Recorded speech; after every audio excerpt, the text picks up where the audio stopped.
Como que você vê nesse novo momento, Andréia, o Itaú nessa jornada? Eu sei que o Itaú está todo embalado pelo cliente, é impressionante o trabalho liderado pelo presidente, a visão. Conta um pouco e divide um pouco também com o Luciano a tua visão. A gente lançou, e a gente não fala que é uma campanha, a gente fala que é um propósito, de fato, dentro do Itaú, que é a mudança de liga. E quando a gente está falando de mudança de liga, é a gente não só sermos reconhecidos por pouca reclamação, mas por alto grau de satisfação, que são coisas diferentes e complementares. A gente pode ter pouca reclamação e baixa satisfação também. Então, o que a gente efetivamente quer é como é que a gente hoje se coloca no grupo das empresas que são avaliadas por todos nós consumidores como empresas não só de inovação, mas como capacidade de solução muito rápida e nos canais em que o cliente tem interesse de falar com a gente, que esse talvez seja, aqui do ponto de vista de atendimento, o nosso grande desafio. Outro dia eu estava pensando nisso. Quando eu abri a minha primeira conta em banco, e nem tem tanto tempo assim, para eu saber quanto que tinha de saldo, a gente tinha que ir na agência. Naquela época, não tinha, as ATMs ainda eram incipientes, o que tinha de funcionalidade lá era muito pouca. Não existia internet, imagina, a internet disponível assim para o dia a dia do nosso uso não existia, e não existia nem as centrais de atendimento. Então, para a gente saber quanto que tinha no saldo, a gente tinha que ir na agência e pegava, não sei quantos de vocês aqui vão lembrar disso, o caixa dava um extratozinho pequenininho escrito ali qual era o saldo em conta corrente. E hoje, e aí eu falando aqui um pouquinho de números do Itaú, a gente tem mais de 20 milhões de contatos por mês, quando a gente soma todos os nossos canais, então estamos falando de chat, internet, nas redes sociais. A rede social é o canal que mais cresceu, a gente está falando de mais de 200% de crescimento de acesso às redes sociais. E o telefone, Então é telefone, chat, e-mail, redes sociais, quer dizer, em que canal que o cliente quer falar com a gente? Quando a gente fala de banco, os bancos hoje, grande parte das empresas, das grandes empresas no Brasil, estão disponíveis na mão do cliente. O que eu acredito que a gente precisa cada vez mais focar?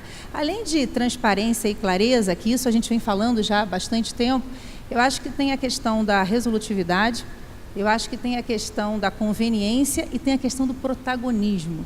E talvez aqui, gente, e eu acredito que só a combinação desses 5 pilares é que realmente a gente vai conseguir ter uma relação com o nosso consumidor que seja exponencial do ponto de vista de satisfação.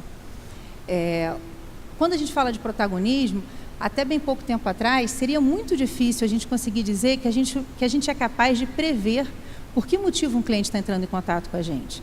Hoje é possível, sim, a gente prever por que motivo um cliente entra em contato com a gente. Existe uma série de eventos que acontecem na relação diária do cliente com a empresa que estão registrados nos nossos sistemas. Então, a gente consegue não só prever, como se antecipar a eles e até evitar que o cliente perceba que o problema aconteceu. Esse é o melhor de tudo, Mas se a gente não conseguir se antecipar e fazer até com que o cliente não entre em contato com a gente, se entrar, como é que a gente faz para entregar aquele contato no melhor canal para resolver o problema dele? E aí, Luciano, a gente super concorda, a importância do consumidor.gov, eu acho que ela vem para fortalecer as relações a relação para resolver um problema entre empresa e cliente. Agora, os melhores canais para resolver isso vão ser sempre a própria empresa, onde a gente tem disponível quem é aquele cliente, qual é o grau de relacionamento que ele tem com a gente, quais são os problemas pelos quais ele já passou, o que a gente ainda deve para ele agora. Isso a gente consegue em canais próprios nossos, que vai ser muito difícil a gente conseguir colocar numa outra plataforma que não esteja dentro da nossa rede, Você representa um setor que praticamente é mortadela o tempo inteiro, de um lado, do outro, você não pode faltar nunca. Não vai ter o famoso internet banking e tal, se toda a parte de telefonia não estiver em rede, você tem problema de prefeituras que limitam o número de antenas, e você no meio tendo que prestar a melhor experiência do cliente. E aí, como que a gente vai reduzir litígio, vocês estão em redutividade, vocês adotaram o Gov, qual o teu desafio, como que é essa tua jornada? A Vivo tem trabalhado bastante fortemente nos últimos anos no tema de experiência do cliente. Para você ter uma ideia, eu estou nessa área há 1 ano, liderando essa área, eu vinha de uma área comercial dentro da companhia. Então, estamos também aprendendo, mas rapidamente a gente já se tocou que ou é algo genuíno dentro da companhia, independente das cobranças que possam vir de órgãos reguladores ou de quem quer que seja, ou do próprio cliente, a gente tem que entregar experiências melhores. Se o cliente, algum tempo atrás, numa operadora de telefonia, por exemplo, ficava contente em pegar um avião, vir para Campinas, desembarcar aqui e o celular funcionar, Se isso era suficiente para ele, hoje não é mais suficiente. Ele quer muito mais. Ele quer mais velocidade, ele quer mais comodidade, ele quer um atendimento mais rápido no call center, ele quer um atendimento melhor nas lojas, ele quer um atendimento preditivo, né, com toda essa inteligência artificial e com todas essas ferramentas cognitivas que a gente tem, que a gente possa atuar de uma forma mais preditiva e mais produtiva para o cliente também, tornando a vida dele mais eficiente, mais cômoda. Então a gente tem trabalhado bastante forte nisso. A gente tem um programa de companhia hoje chamado DNA Vivo, que a gente lançou no ano passado, que busca repensar e reescrever todas as jornadas com os nossos clientes. Então, um cliente que vai comprar uma telefonia fixa para a casa dele, uma fibra, numa loja, um cliente que liga no call center, um cliente que está com um problema e que quer cancelar a linha, todas essas jornadas estão sendo repensadas. A gente está identificando as dores dos clientes e repensando isso. Algumas são mais fáceis de serem feitas, são mais quick wins, outras demandam mudanças de processos, mudanças de sistemas, e não é simples, né? Vamos deixar claro que não é simples. O Luciano comentava um pouco das redes sociais, dos aplicativos, que são empresas novas, né, que não têm um legado que a gente tem. Então, também é importante sempre a gente destacar um pouco isso, né? Uma empresa como a Vivo hoje tem 100 milhões de clientes. É uma empresa já de 15, 16 anos de existência, só sob a marca Vivo. Tem sistemas, tem processos que precisam ser revistos. E aí o trabalho hercúleo que você comentava das nossas instâncias, das nossas empresas aqui, é realmente hercúleo. Porque a gente não está falando que a gente vai colocar uma empresa de pé amanhã com 30 funcionários para atender 1 milhão de clientes. A gente está falando de uma empresa que tem 30 mil funcionários, no nosso caso, por exemplo, com 100 milhões de clientes. Como garantir uma experiência diferenciada, perfeita, fluida, cômoda, transparente para cada um desses 100 milhões de clientes? Realmente é um desafio gigantesco e a gente está disposto a encarar e vencer. E para que o cliente não fique sem o sinal no momento da chuva, no gol, ou no último minuto do jogo, a Sky fez um investimento muito grande de mais de 1 bilhão de reais, e ela lançou um novo satélite, e ela construiu um centro de transmissão em Jaguariúna, e ela potencializou os transponders, né, a rede dela, para que o cliente tenha acesso ao conteúdo de uma forma mais rápida e sem descontinuidade da imagem. E o que acontece? Só que mesmo esse cliente que quer ter um atendimento mais rápido, a Sky criou um site, o aplicativo dela, vendo como base o site que a gente admira mais, que é o site do Itaú. Eu até tenho um exemplo em casa, meu filho de 22 anos, fala assim, por que tudo não pode ser resolvido como o aplicativo do Itaú?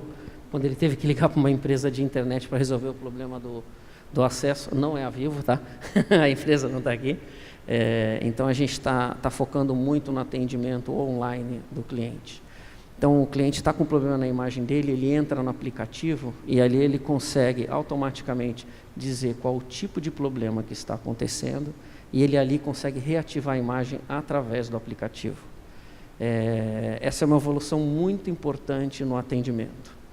E concordando com o que o Tim falou, nós precisamos, quando não atender bem um cliente, porque o cliente, quando ele vai a juízo, quando ele vai ao consumidor.gov, ao PROCON, ele não vai para fazer uma disputa jurídica ou para discutir um tema jurídico. Ele vai para reclamar de um mau atendimento ou de um não atendimento. Então, como que a gente conforta esse cliente não tendo uma conversa jurídica com ele? Eu acho que esse é o principal ponto. E eu acho que também é muito importante falar assim, quem é esse novo cliente? Então, assim, esse novo cliente, dentro dessa nova relação de consumo, ele está disposto ao quê, ele quer o quê e ele quer abrir mão do quê. Tá? O cliente efetivamente quer abrir mão do material. E alguns clientes querem abrir mão da privacidade. E outros clientes querem abrir mão da individualidade. A gente tem que respeitar isso. Como que a agenda da transformação digital nos empurrou para que a gente fosse mais inclusivo nas relações com o consumidor, né? Considerando que, basicamente, eu ouvi aqui a André falando sobre o que a gente tinha de relacionamento com o consumidor, era ou você ia na nossa loja física, ou você tinha um canal de atendimento ao telefone para fazer algum tipo de reivindicação. E há 18 meses a gente implementou uma agenda extremamente ativa de transformar a nossa relação com o consumidor cada vez mais próxima através de canais diferentes. E eu considero que isso nos deixa muito mais desafiador, obviamente, né? mas nos deixa muito mais ativo para entender as necessidades do consumidor. Estava ouvindo aqui a turma falando, mas o consumidor não quer mais uma relação extremamente tradicional, né? Esses dias eu tenho uma filha de 11 anos, eu entrei no quarto dela, ela estava num web chat via WhatsApp, conversando com as suas coleguinhas, ela tem 11 anos, e dividindo dúvidas da tarefa do colégio. E eu falei, se eu não correr nessa velocidade, como que eu vou atender às demandas do meu consumidor? Esse é o consumidor do futuro do Carrefour, né? E baseado muito, esse é um desafio que eu recebi mais ou menos uns 16 meses quando eu cheguei na área, que era transformar as relações com o consumidor por outros canais. Mas, obviamente, isso não é fácil, né? Nos traz um desafio ainda maior sobre o tema que nós não sabemos ainda todas essas necessidades, né? Eu estava ouvindo ali você falar sobre uma atualização da lei de saque e outras coisas. A gente vai ter que aprender, inclusive, como ter as relações através das plataformas digitais. Mais ou menos 20 dias nós lançamos a nossa plataforma com assistente virtual via WhatsApp. É um negócio absurdo, né? Então, isso a gente lançou só numa praça para fazer um teste no Rio de Janeiro. Isso já tomou uma proporção que eu diria que a indústria de call center, acho que está aqui, enfim, mas num curto espaço de tempo, isso deve reduzir mais do que 50% as demandas de ligações do call center. E aí, então, como é que a gente vai ter esse controle dessas relações via WhatsApp e outras coisas mais, né? Na verdade, existem dois Brasis, pelo menos, né? Existe aquele Brasil de uma faixa etária, e a gente percebe isso no governo, tem aquele consumidor que vai no PROCON, que precisa de atendimento físico, que ele não entende a conta, aliás, às vezes, enfim, nem sempre eu entendo as contas, sinceramente. Então, e olha que eu já estudei um pouquinho em várias coisas e nem sempre dá para entender direitinho o que está sendo cobrado. Bom, então, tem esse perfil e tem outros perfis. Então, realmente não dá para esquecer do perfil analógico lá, do cara que não consegue entender efetivamente o que está sendo contratado. Agora a gente teve reunião com o INSS, Bacen, sobre os consignados. Quer dizer, tem sim um consumidor hipervulnerável aí, que é o idoso e que são as crianças, né? Então, falei que ia ficar dentro do prazo. Então, quer dizer, essa situação de publicidade em blogs ou em youtubers, aquilo ali realmente em algumas situações é deplorável. Tempo esgotado. Então, com isso, acho que fazendo não, acho que vou ficar dando tempo, aquilo ali já é o cartão vermelho. Então, tem esses dois mundos, a gente não pode esquecer, tem um mundo, tem que ter os PROCONs, acho que só tem que pensar assim, qual o real papel do PROCON? Eu acho que realmente é atender esse perfil mais vulnerável, que não consegue entender bem, que muitas vezes é complicado mesmo. E, por fim, o saque. Eu acho que a regulação, a tendência na OCDE é apostar em autorregulação. Por que a autorregulação é melhor? Porque você não está... se as empresas se comprometerem, é melhor do que entrar o regulador, judicializar. Isso demora muito tempo para resolver. E nós estamos instando as empresas em vários campos de autorregulação.